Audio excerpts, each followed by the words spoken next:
Assalamualaikum warahmatullahi wabarakatuh. Halo semuanya, apa kabarnya hari ini? Semoga sehat-sehat selalu ya. Oke, di kesempatan kali ini kami akan membahas tentang kerajaan-kerajaan Islam di Nusantara. Tonton terus video ini.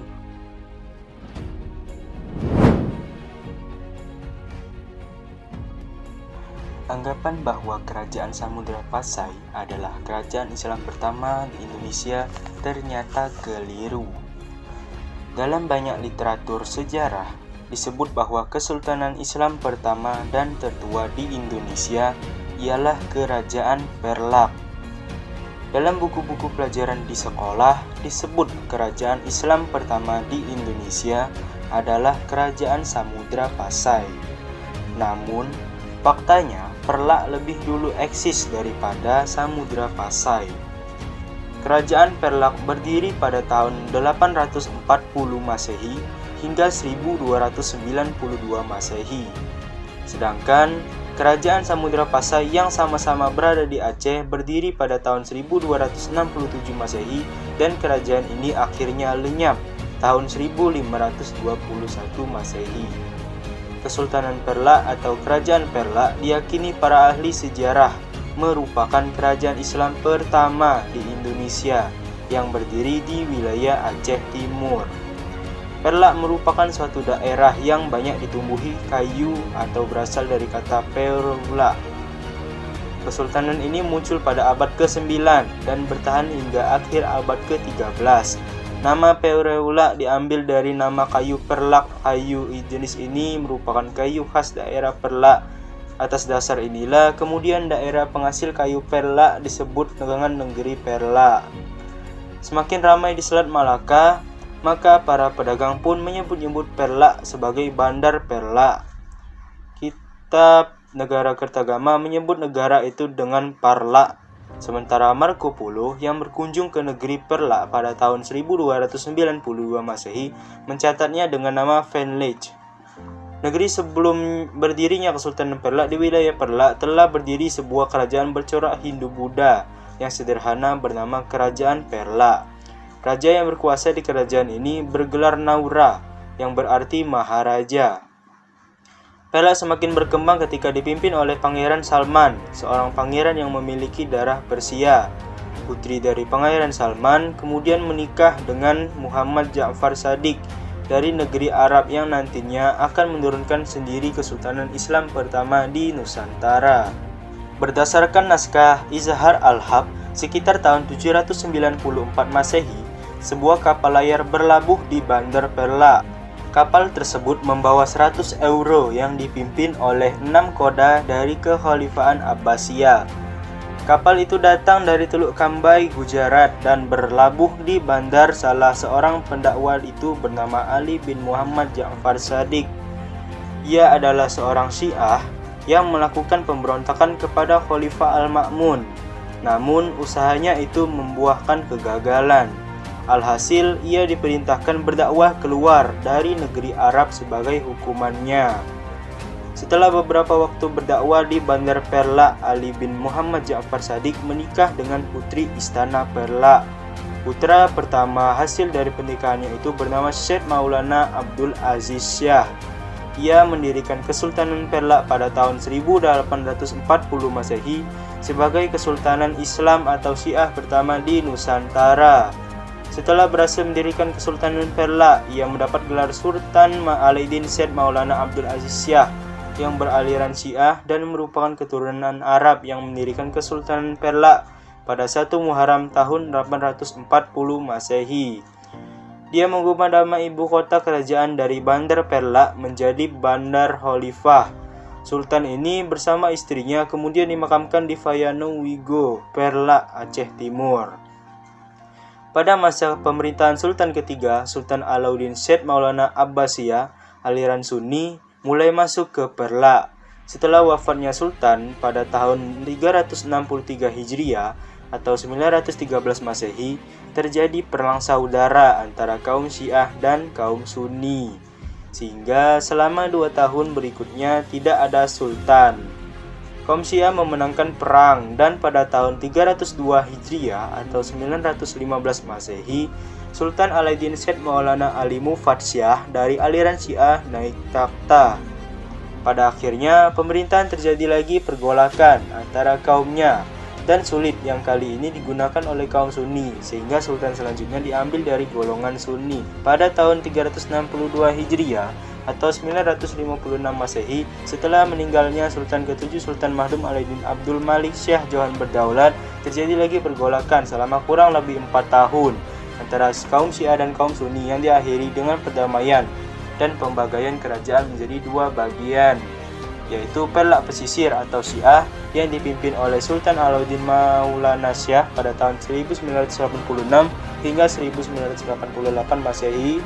Kemudian Pelak Pedalaman atau Sunni dipimpin oleh Sultan Mahdum alaihi Malik Ibrahim Syekh Jahan Berdaulat pada tahun 1986 hingga 1023 Masehi. Sultan Alauddin Syekh Maulana Syah meninggal ketika kerajaan Sriwijaya menyerang Perlak dan seluruh Perlak bersatu di bawah pimpinan Sultan Mahdum alaihi Malik Ibrahim Syekh Jahan Berdaulat yang melanjutkan perjuangan melawan Sriwijaya hingga tahun 1006 Masehi. Sultan terakhir Perlak adalah Sultan Mahdum Alauddin Malik Abdul Aziz Jahan Berdaulat, memerintah 1267 hingga 1292 Masehi. Setelah ia wafat, Perlak disatukan dengan Kerajaan Samudra Pasai di bawah pemerintahan Sultan Samudra Pasai, Sultan Muhammad Malik Az-Zahir, putra Al-Malik Al-Saleh. Penggabungan yang dilakukan Sultan Samudra Pasai itu menandai berakhirnya Kesultanan pertama di Nusantara.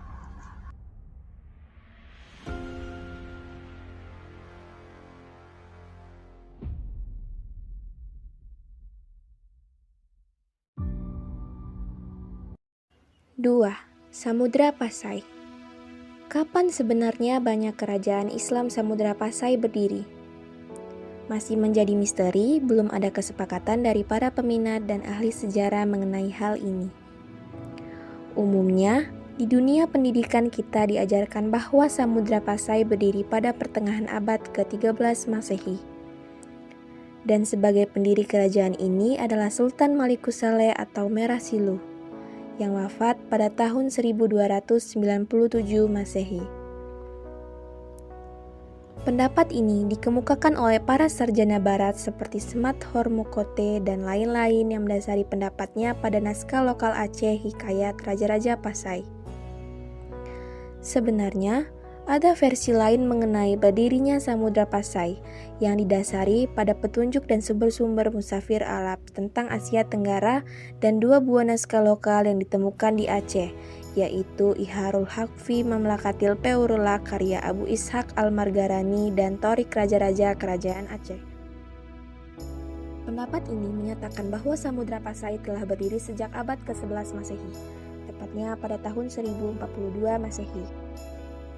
Hal ini didukung oleh Profesor Buyan Hamka Ali Hasmi, Abu Bakar Aceh, Muhammad Said, dan beberapa peneliti dan sejarawan lokal Nusantara. Pendapat pertama yang bersumber dari Hikayat Raja-Raja Pasai mengatakan Samudra Pasai berdiri pada abad ke-13 Masehi. Hikayat Raja-Raja Pasai sendiri sebenarnya adalah cerita rakyat yang banyak mengandung unsur mitos.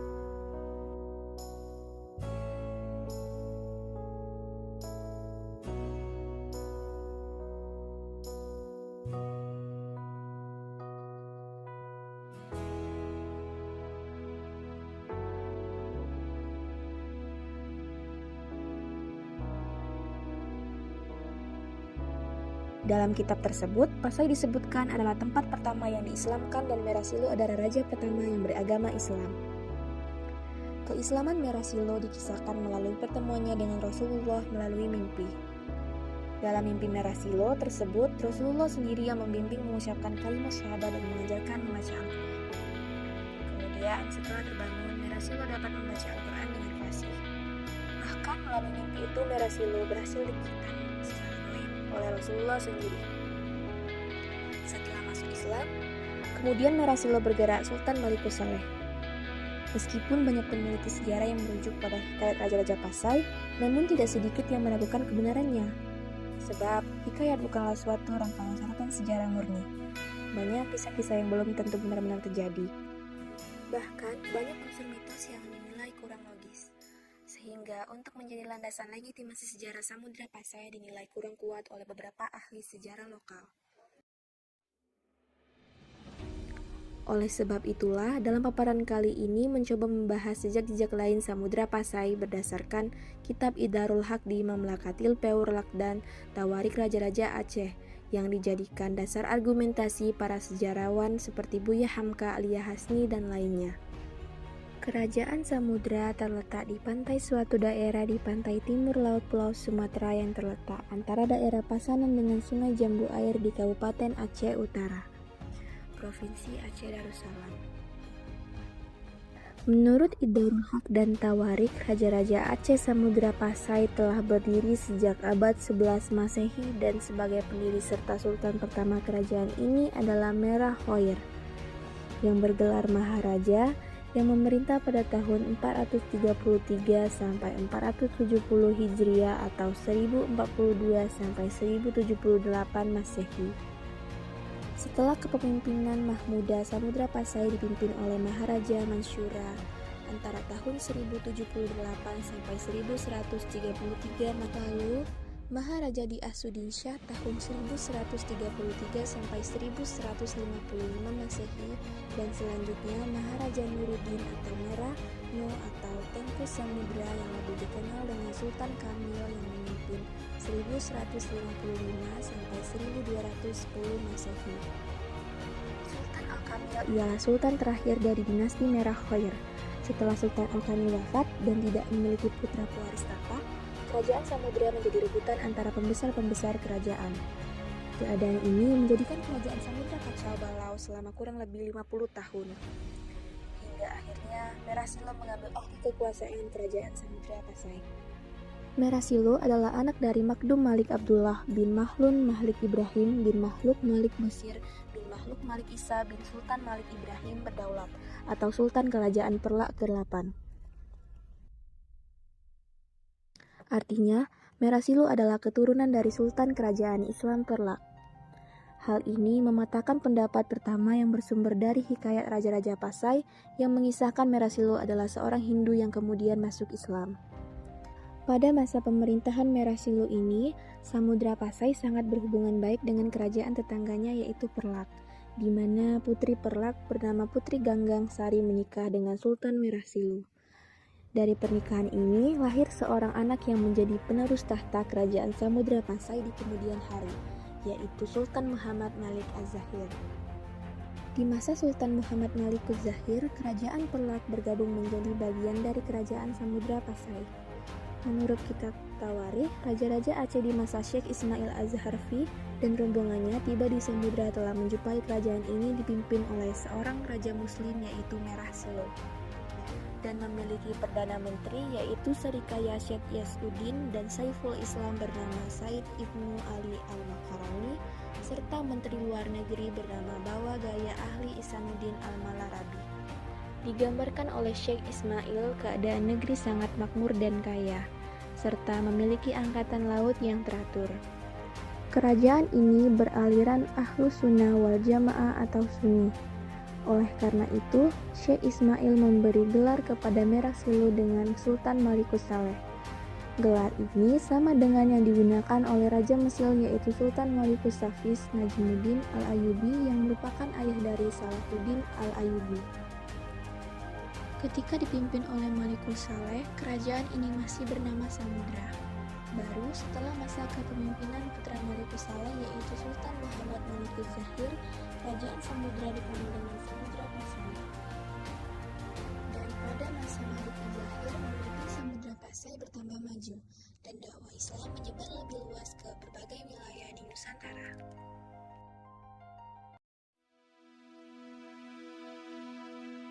Kerajaan Aceh.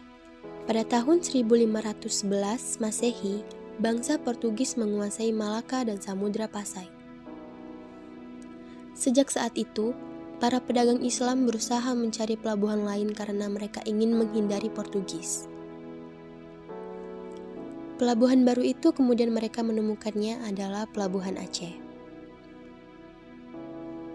Dan dari sinilah muncul sebuah kerajaan baru yaitu Kerajaan Aceh, sehingga Kerajaan Aceh ini berdiri pada abad ke-16. Kerajaan ini terletak di tepi Selat Malaka, sedangkan pusat kerajaannya terdapat di Kuta Raja Banda Aceh.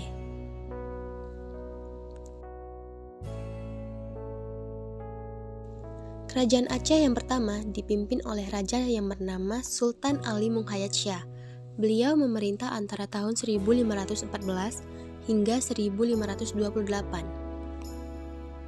Pada tahun 1520 Masehi, Sultan Ali Muhayyad Shah berhasil menguasai Deli Pasai dan Arum karena di daerah tersebut merupakan daerah penghasilan lada dan emas.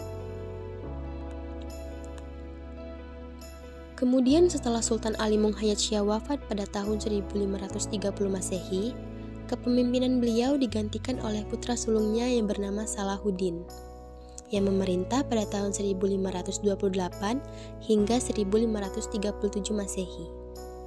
Karena sultan tersebut tidak mampu menjalankan roda pemerintahannya, kemudian pada tahun 1537, ia digantikan oleh adiknya yang bernama Alauddin Riayat Shah. Beliau memerintah antara tahun 1537 hingga 1568 Masehi. Alauddin Riayat Shah ini diberi gelar Al-Qohar yang memiliki arti sang penguasa.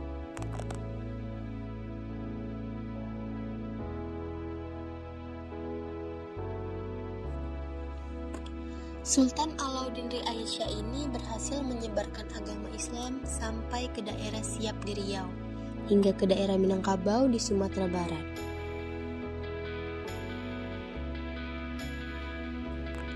Selain berhasil menyebarkan agama Islam dalam hubungannya dengan luar negeri, Sultan Alauddin Riayat Shah ini berhasil menjalin hubungan dengan Turki di Istanbul. Sekitar 40 orang perwira Turki melatih tentara Aceh dan mengajarkan pembuatan meriam di Aceh. Armada ini menjadi semakin tangguh sehingga Sultan Alauddin berhasil mengebur Portugis di Malaka sebanyak 3 kali, yaitu tahun 1527, 1560, dan 1568 Masehi. Namun usaha Sultan Alauddin masih gagal. Setelah Sultan Alauddin wafat, kekuatan Aceh semakin melemah.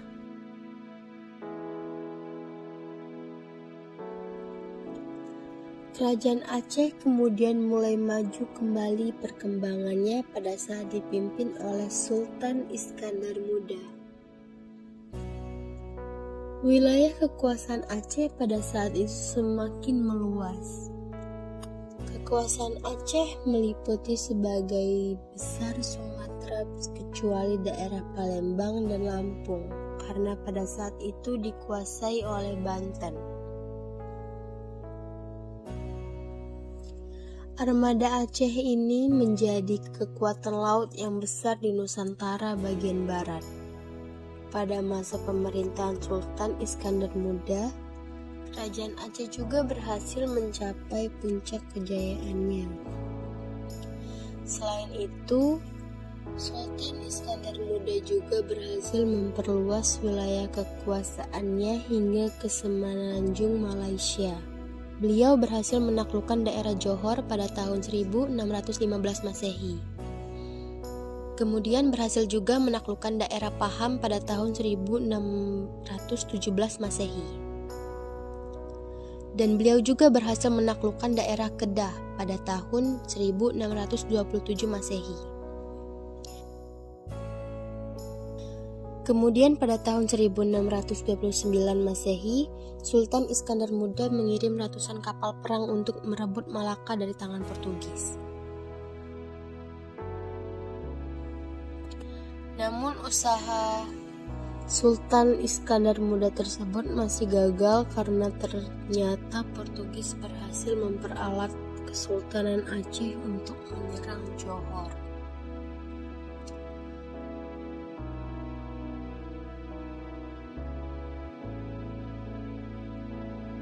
Meskipun beberapa kali mengalami kegagalan, namun Kerajaan Aceh berhasil membuat kerajaannya sebagai pusat perdagangan dan perkembangan agama Islam.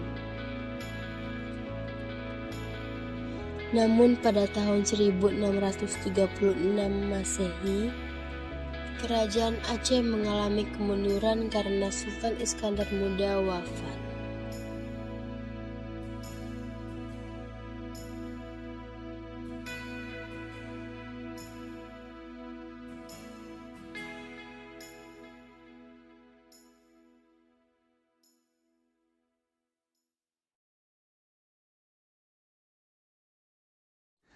Kerajaan Siak. Indrapura adalah sebuah kerajaan Melayu Islam yang pernah berdiri di Kabupaten Siak, Provinsi Riau, Indonesia. Kerajaan Indrapura didirikan pada tahun 1723 Masehi oleh raja kecil yang bergelar Sultan Abdul Jalil Rahmat Syah Putra Raja Johor. Pada awalnya, kerajaan Siak, Kampar, dan Indragiri dikuasai oleh kerajaan Malaka. Ketiga kerajaan ini dikuasai kerajaan Malaka di bawah pemerintahan Sultan Mansur Shah. Akan tetapi, seiring melemahnya kekuasaan, kerajaan Siak, Kampar, dan Indragiri mulai memisahkan diri. Ketiga kerajaan tersebut memiliki corak pemerintahan yang hampir sama. Landasan pemerintahan di kerajaan Siak dibangun oleh raja kecil. Dalam sistem pemerintahan kerajaan Siak, terdapat aturan seorang sultan akan dibantu oleh dewan kerajaan yang bertugas sebagai pelaksana pemerintah dan penasehat sultan. Sistem pemerintahan seperti itu juga diterapkan oleh kerajaan Kampar dan Indragiri. Setelah pengaruh VOC memasuki kerajaan-kerajaan di Riau, ketiga kerajaan tersebut mengalami kemunduran. Keadaan tersebut diperparah dengan adanya perjanjian dengan VOC pada 1822 Masehi di Bukit Batu. Perjanjian tersebut melarang kerajaan Siak mengadakan perjanjian dengan negara lain kecuali Belanda. Perjanjian serupa yang juga diadakan di kerajaan Kampar dan Indragiri. Ketiga kerajaan itu pun akhirnya runtuh karena tekanan yang dilakukan oleh Belanda. Menurut catatan Tome Pires, wilayah Riau merupakan wilayah yang cukup ramai dikunjungi oleh para pedagang asing. Kerajaan Siak, Kampar, dan Indragiri melakukan perdagangan dengan kerajaan Malaka dan memberi upeti kepada kerajaan tersebut. Komoditas yang dihasilkan kerajaan-kerajaan tersebut cukup untuk membantu perekonomian negeri. Wilayah Siak merupakan penghasil padi, madu, lilin, rotan, dan obat-obatan. Sementara itu, wilayah Kabupaten Indragiri merupakan penghasil emas, biji-bijian, dan kayu gaharu. Kehidupan ekonomi masyarakat Siak juga dipengaruhi oleh keberadaan Sungai Siak. Sungai Siak berkembang menjadi kawasan pengumpul berbagai produk perdagangan seperti kapur barus, timah, dan emas. Tambang emas yang ditemukan di sekitar sungai sehingga menyebabkan monopoli perdagangan emas. Kerajaan Siak sangat memperhatikan kehidupan pendidikan kemajuan. Pendidikan di kerajaan Siak terjadi pada masa pemerintahan Sultan Hasanuddin Syarif Qasim Abdul Jalil. Pada masa pemerintahannya, Sultan As-Sayyidin Syarif Qasim Abdul mendirikan Madrasah Taufikiyah Al-Hashimiyah sebagai pendidikan dasar anak laki-laki. Di kerajaan Siak, adapun untuk pendidikan perempuan pemerintahan, kerajaan Siak mendirikan Madrasatun. Selain itu, pemerintahan kerajaan Siak mendirikan Istana 5 sebagai sekolah sekaligus asrama bagi kaum perempuan. Kerajaan Demak. Kerajaan Demak ini merupakan kerajaan Islam pertama yang ada di Pulau Jawa. Selain sebagai kerajaan Islam pertama di Pulau Jawa, kerajaan Demak juga memiliki beberapa raja-raja yang terkenal. Yang pertama adalah Raden Patah, kemudian Adipati Unus, dan yang ketiga adalah Sultan Trenggono. Selain raja-raja yang terkenal, ada juga tokoh agama yang terkenal pada masa itu, yaitu yang memiliki julukan Wali Songo.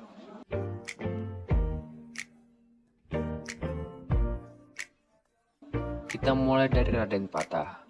Patah adalah nama yang berasal dari bahasa Arab yaitu Fatah, artinya pembuka. Kemudian Raden Patah ini merupakan sultan pertama di kerajaan Demak.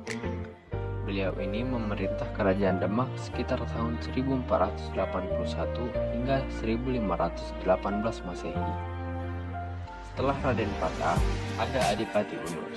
Adipati Unus ini merupakan pangeran tertua atau putra tertua dari Raden Patah. Beliau memiliki julukan Pangeran Sabranglor karena berhasil memimpin armada laut yang berjumlah ribuan. Beliau memimpin dengan gigih pada saat merebut Malaka dari tangan Portugis. Adipati Unus ini memerintah kerajaan Demak pada tahun 1518 Masehi hingga 1521 Masehi. Selain dua raja yang terkenal, ada juga tokoh penyebar agama Islam yang terkenal pada masa itu yang memiliki julukan Wali Songo.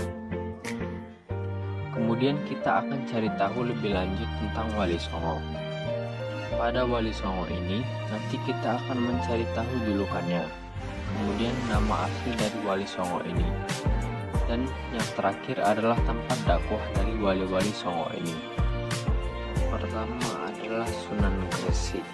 Sunan Gresik ini memiliki nama asli Syekh Maulana Malik Ibrahim. Beliau memilih tempat dakwah yang ada di daerah Jawa Timur. Kemudian yang kedua ada Sunan Ampel, memiliki nama asli Raden Rahmat, memilih tempat dakwah yang ada di daerah Ampel, Surabaya. Kemudian yang ketiga adalah Sunan Bonang. Sunan Bonang memiliki nama asli Maulana Makdum Ibrahim. Tempat dakwah yang dipilih oleh Sunan Bonang adalah di daerah Bonang, Tuban. Kemudian yang keempat ada Sunan Derajat. Sunan Derajat ini memiliki nama asli Syarifuddin atau Raden Kosim. Raden Kosim memiliki tempat dakwah di daerah Sedayu, Gresik. Wali yang kelima ada Sunan Giri. Sunan Giri ini memiliki nama asli Raden Paku, dan sesuai dengan nama beliau, julukannya kepada Allah, beliau di daerah Bukit Giri, Gresik. Kemudian yang keenam ada Sunan Kudus. Sunan Kudus ini memiliki nama asli Syekh Jafar Sodik. Beliau sesuai dengan nama julukannya, tempat dakwahnya ada di daerah Kudus. Yang ketujuh ada Sunan Kalijaga. Sunan Kalijaga juga memiliki nama asli Raden Syahid atau Raden Setia. Tempat dakwah beliau ada di daerah Demak. Kemudian yang ke-8 ada Sunan Muria. Sunan Muria memiliki nama asli Raden Umar Said, dan tempat dakwah yang beliau tuju adalah di daerah Gunung Muria. Kemudian yang terakhir ada Sunan Gunung Jati. Sunan Gunung Jati memiliki nama asli Syarif Hidayatullah, dan tempat dakwah yang digunakan Sunan Gunung Jati ada di daerah Cirebon, Jawa Barat.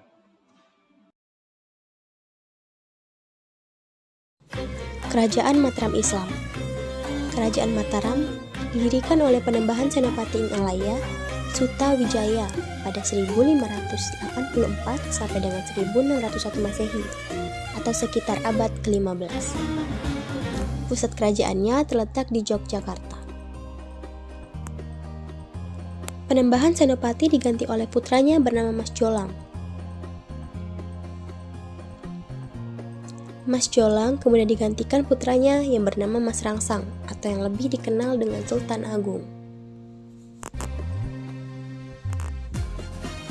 Pada masa pemerintahan Sultan Agung, kerajaan Mataram Islam mencapai puncak keemasannya.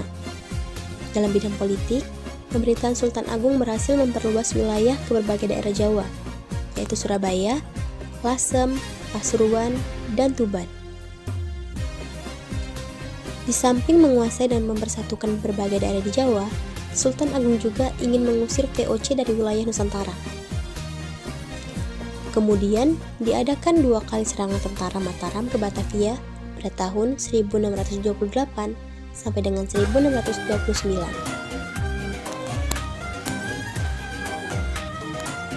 Mataram berkembang menjadi kerajaan agraris. Dalam bidang pertanian, Mataram mengembangkan daerah persawahan yang luas.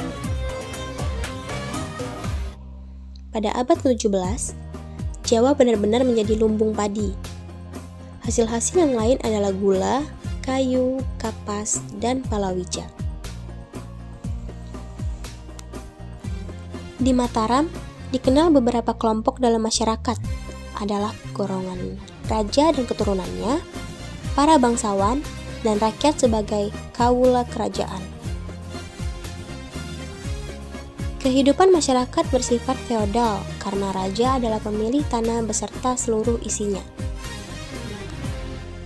Sultan dikenal sebagai penata agama, yaitu pengatur kehidupan keagamaan. Oleh karena itu, Sultan memiliki kedudukan yang sangat tinggi. Rakyat sangat hormat dan patuh serta hidup mengabdi pada Sultan. Seni yang terkenal adalah tari bedoyo Ketawang. Sultan Agung memadukan unsur-unsur budaya Islam dengan budaya Hindu Jawa. 1. Perayaan sekaten untuk memperingati hari kelahiran Nabi Muhammad SAW dan membunyikan gamelan Kiai Magawilan dan Kiai Guntur Madu.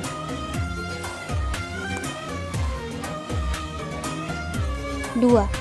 Upacara grebek yang diadakan 3 kali dalam setahun. Setiap tanggal 10 Zulhijjah Idul Adha, 1 Syawal Idul Fitri, dan tanggal 12 Rabiul Awal Maulid Nabi. Bentuk dan kegiatan upacara adalah mengarah gunungan dari keraton ke depan Masjid Agung. Gunungan biasanya terbuat dari berbagai makanan yang ditata menyerupai gunung.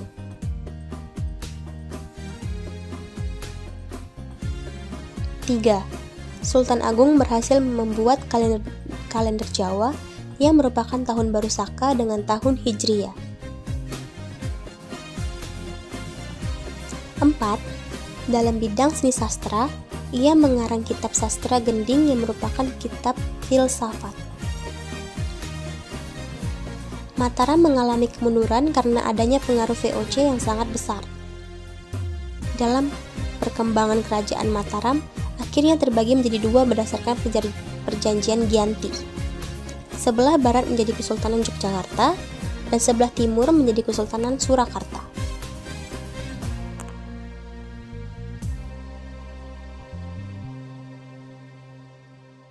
Kerajaan Banjar.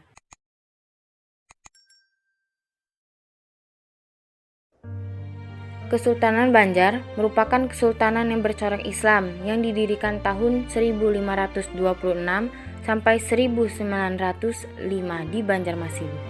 Mulanya kesultanan ini terletak di wilayah Banjarmasin, meski pada perkembangannya berpindah-pindah ibu kota hingga ke Martapura.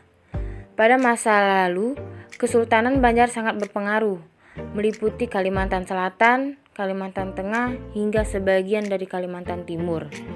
Keberadaan kesultanan ini juga memiliki pengaruh kultural yang dalam terhadap seni-seni masyarakat Banjar hingga hari ini, mulai dari religi, bahasa, seni, hingga sistem kemasyarakatan. Pada akhir abad ke-15, Kalimantan Selatan masih berada di bawah kepemimpinan Kerajaan Daha. Pada masa pemerintahan Kerajaan Sukarama, yang merupakan raja keempat, terjadi konflik perebutan tahta negara antara kedua anaknya, yaitu Pangeran Mangkubumi dan Pangeran Tumenggung. Namun, Raja Sukarama justru berwasiat agar pengganti tahtanya adalah Sultan Samudra, anak dari Putri Galuh. Terlanjur berambisi menjadi penguasa, Pangeran Tumenggung tidak terima dengan wasiat tersebut. Ia sangat memusuhi Pangeran Samudra. Merasa keselamatan terancam, ia meninggalkan istana dan menyamar menjadi nelayan di pesisir pantai Serapat, Kuin, Belandian, dan Banjar. Ketika Pangeran Samudra telah dewasa, ia bertemu dengan Patimasi, seorang penguasa bandar yang telah memeluk Islam. Setelah berunding dengannya, mereka bersepakat mengangkat Pangeran Samudra menjadi Raja Banjar pada 1526 Masehi di Banjarmasin. Pengangkatan menjadi Raja Banjar menjadi titik balik perjuangan Pangeran Samudra. Ia berhasil membangun kekuatan politik baru sebagai tandingan untuk memperoleh kembali haknya sebagai raja di negara Daha. Sementara itu, Pangeran Tumenggung yang mendengar hal ini menjadi marah dan tidak mau tinggal diam. Dia berencana mengirim armada perang ke Sungai Barito dan ujung pulau adalah untuk menyerang Pangeran Samudra. Pangeran Samudra sadar kalau armadanya belum sanggup untuk melawan pamannya. Atas saran Patimasi, ia meminta bantuan kepada Kerajaan Demak yang saat itu sedang diduduki Sultan Trenggono. Kerajaan Demak mau membantu, tapi dengan syarat Raja Banjar dan masyarakat mau masuk Islam. Dan Raja Banjar menerima dengan senang hati syarat itu. Dan dari itu, Demak mengirim 1000 pasukan bersenjata beserta pengulu yang bernama Khotib Dayan untuk mengislamkan kerajaan Banjar. Dengan bantuan tersebut, kerajaan Daha dapat dikalahkan dan Pangeran Tumenggung mengakui Pangeran Samudra menjadi Raja Banjar. Dan saat itu, Kesultanan Banjar berdiri dan daerah lain mulai tunduk. Pangeran Samudra pun mendapat gelar Sultan Suryansyah. Perekonomian kerajaan Banjar didukung oleh sektor perdagangan dan pertanian. Komoditas perdagangan utama kerajaan Banjar adalah lada. Lada diperjualbelikan untuk pedagang Demak dan Goa. Kesultanan ini mampu bertahan hingga 1905 Masehi.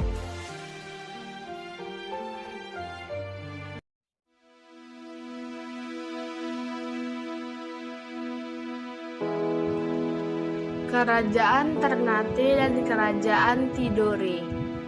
Kerajaan Ternate ini pusat pemerintahannya terdapat di daerah Sampalu.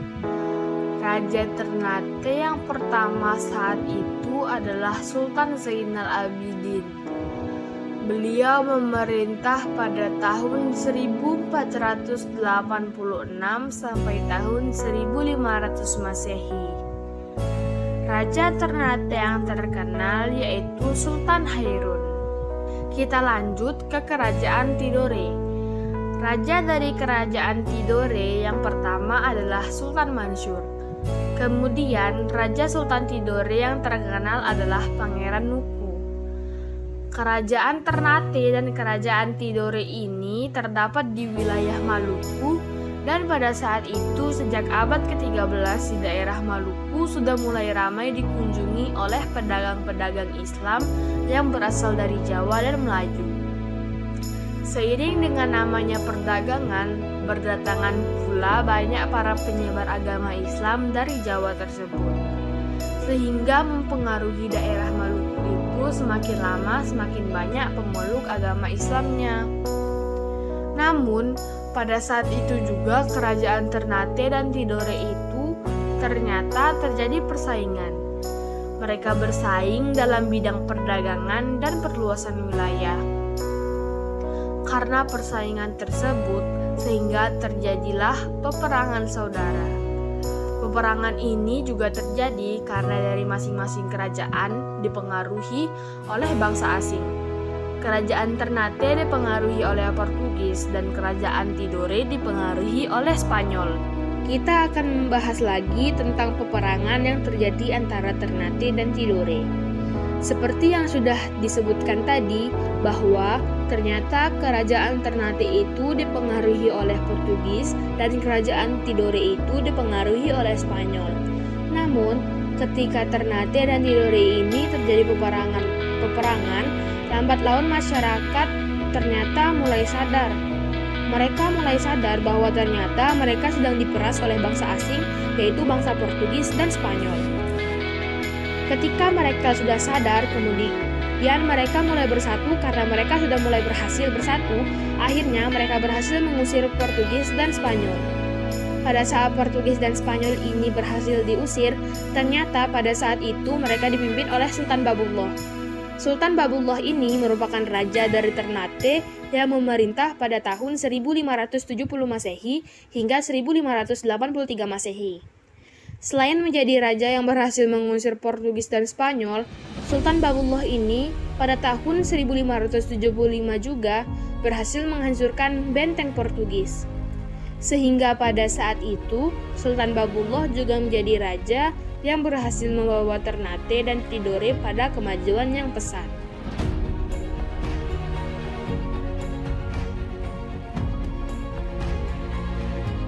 Kerajaan Goa dan Kerajaan Palu. Raja Kerajaan Goa yaitu Raja Karaeng Matoaya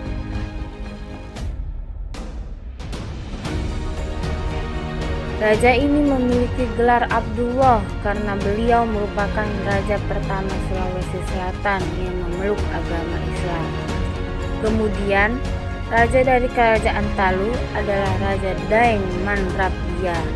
Kerajaan Goa dan kerajaan Talu ini kemudian bersatu sehingga membentuk kerajaan Goa dan Talu. Pusat pemerintahan kerajaan Goa dan Talu ini terdapat di daerah Sambaopu, Makassar. Kerajaan Goa dan Talu ini mencapai nyaman puncak kejayaannya pada masa Sultan Hasanuddin 1653 Masehi sampai 1669 Masehi. Pada saat itu, dalam bidang perdagangan, kerajaan Goa dan Talu menjalin hubungan baik dengan Banten, Mataram, Maluku, dan Malaka, tetapi juga berjalan baik dengan daerah di luar negeri. Sultan Hasanuddin juga pada saat itu mendapat julukan ayam jantan dari timur. Beliau diberi julukan itu oleh Belanda karena pada saat itu Belanda sedang berusaha keras untuk menguasai keadaan Goa dan Talu, namun mendapatkan perlawanan sengit dari Sultan Hasanuddin. Pada saat itu, salah satunya Belanda menghalangi pelaut Makassar saat akan berlayar. Kemudian dengan tegas Sultan Hasanuddin berkata, "Laut adalah milik Allah dan semua manusia bebas menggunakannya." Selain Sultan Hasanuddin ada juga raja yang bernama Raja Aru Palaka dari Bone. Namun Raja Aru Palaka ternyata berkhianat. Dia ini berkhianat terhadap kerajaan Goa dan Talu, sehingga kerajaan Goa dan Talu ini akhirnya lambat laun menjadi kalah.